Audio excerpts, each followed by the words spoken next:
Hello at home. Thank you for staying tuned. I was so excited and caught up by that prayer. I forgot to let you guys know to stay tuned because we will be coming back live with Bishop Dr. George Gibson, and that's who we have on tonight. You saw him if you tuned in the last program towards the end of the hour. We were able to sit down and we talked about some of his projects and so he shared some of his life story with you. So again, we wanted to bring him back. Dr. Gibson. We are so glad that you were able to come back. Thank you so much. Not joy to be here, and I trust that you had an exciting independent weekend. Did you? What'd you do? Well, not too much on. I usually don't do a lot on the holidays. Okay. My daughter had marinated some stuff around the house and asked me, "Well, Dad, will you get on the grill?" So I got on the grill and did that. That was kind. My kind of highlight of the holiday weekend was yesterday. I have a men's ministry. It's a fatherhood initiative called Men for Change, and 12 of us yesterday went to the Rock Gym on Carson Drive and did rock climbing. Oh, really? And, experienced the different walls, the different obstacles, and then we had a nice lunch spread, and then we talked about what we learned in brotherhood. What do we learn in regards to the importance of having a spotter, that a life without a spotter can be a life in devastation and danger. Well, you are a teacher, aren't so you? so every situation, every circumstance is an opportunity to learn. Okay, so because we're always programming and scheduling, can they come on the first week of August and talk about some stuff? Yes, they can. I would love that. They will love that. Yeah. I mean, we took 12 with us. It's usually about anywhere from 15 to 20 of us that meet, and we have just a great time talk about how do we be better brothers, one to each other, that we are in fact our brother's keeper. Yeah.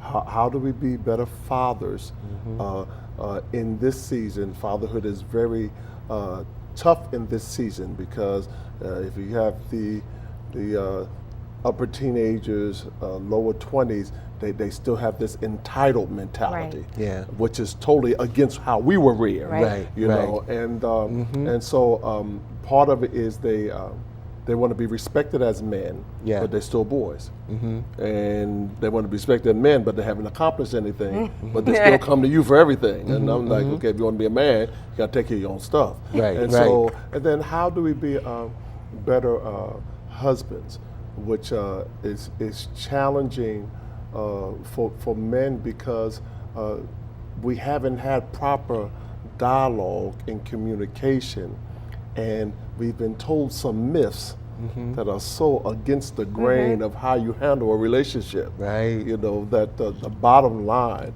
for a woman is security and stability. Period. That's it. You don't have to go through a whole lot of other stuff. If you can handle that right there, you good. I have never heard it summed up so succinctly and perfectly. Yeah. Right? Absolutely. That's how long have you had this ministry? The Men for Change Men group? for Change has been going on now for 4 years at the church. We meet every Thursday from 6 to 7:15. We come together, and there's people that come from corporate America, so they're in suit and tie. There's young boys that come in sweatsuits, and they come in jeans, and we come in a casual setting. We usually have pizza and chicken wings, and we sit and we talk about real life issues. Right. And then we talk about this whole fathering piece because so many of our young men and so many of our fathers now never had a father. You're right. And so they're mimicking what they've seen from others who did not understand what a real father was. Right. And that the stationary piece of being present, the big piece of being affectionate. Yeah. And as you know, my daughter is 30, and I have a son that's 36 and the son is 21. But I handle my daughter differently than I handle my sons, because my sons have to be able to handle a family and be accountable and responsible. My daughter knows how to choose properly and never has been desperate for a man because she has a good father. So when I gave, on Valentine's Day, when I gave wife a card and flowers. I gave my daughter Right. a card and flowers. Right. There were times that we did Valentine's Day together, so we stayed at home, and Lady would have Noel dress up, so both of them would come out in gowns with face off, and we have the table and candles up, because what I wanted to show her is that you don't have to be desperate for a man. What you need is a gentleman that will respect you. Absolutely. So, so if you're not helping my daughter with her coat, if you're not opening and closing doors for her, she ain't even looking your way. Yeah, it's not going to happen. Yeah, she ain't looking away because she has some criteria. Yeah. That goes with your interest towards her. Yeah. Right. And Shauna and Bishop, I think that it's really important for us to be proactive. Yes, sir. Proactive rather than reactive to a situation that happened because there was no preparation. Yes, indeed. So on that note, all the men participating in Men for Change, are they already fathers, all of them, or is it open to young men who are trying to prepare themselves? It's both. Some are fathers and some are not. And so what we do is we come and talk about the struggles of life as a man. Yeah, yeah. And what does real life look like when you're talking about, when we're outside, you're talking about where you live down 4th Street. Right.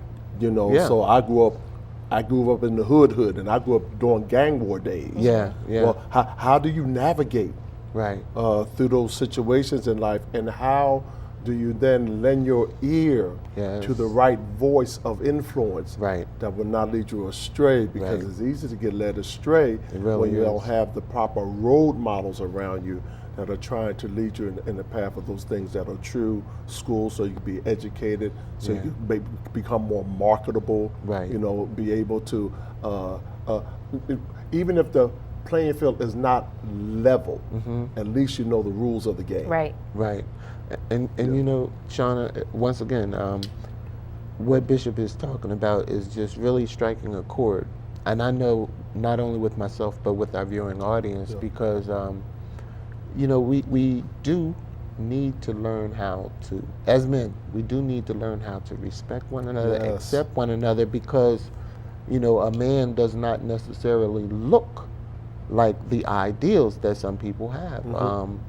And a father doesn't necessarily look like the ideals that some may have. It's not Warren Cleaver on Leave It to Beaver. I was very blessed. I had 2 older brothers, a father, my stepdad, and uncles. And the community, we had a stalwart in the community, Dr. Maurice Pritchett, my principal who is working with us. So there was a village there for me, and it sensitized me to the needs of the young men. And once again, I have to cite something that I saw this morning.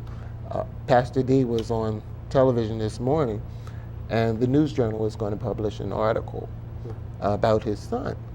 And during the course of the interview, they asked the young man who his father was, and he said his father was Pastor D. And the news reporter looked all surprised, to say, "Oh, Pastor D, Pastor D." Yes, Pastor D. Even though Pastor D had troubles in his life early and had to do prison time and things, his son paid attention, and he paid attention to his son, and now his son is going to be has been extremely successful.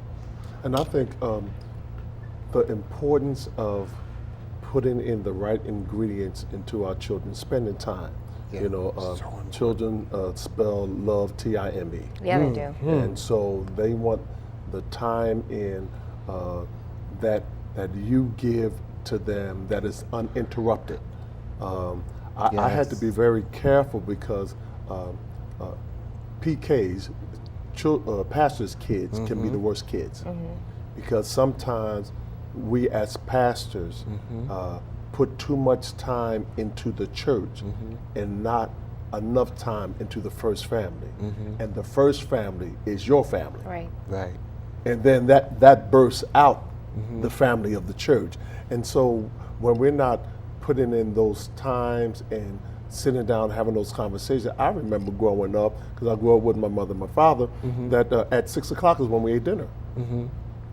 And when Dad was at the table, you had to make sure that everybody got to the table before Dad.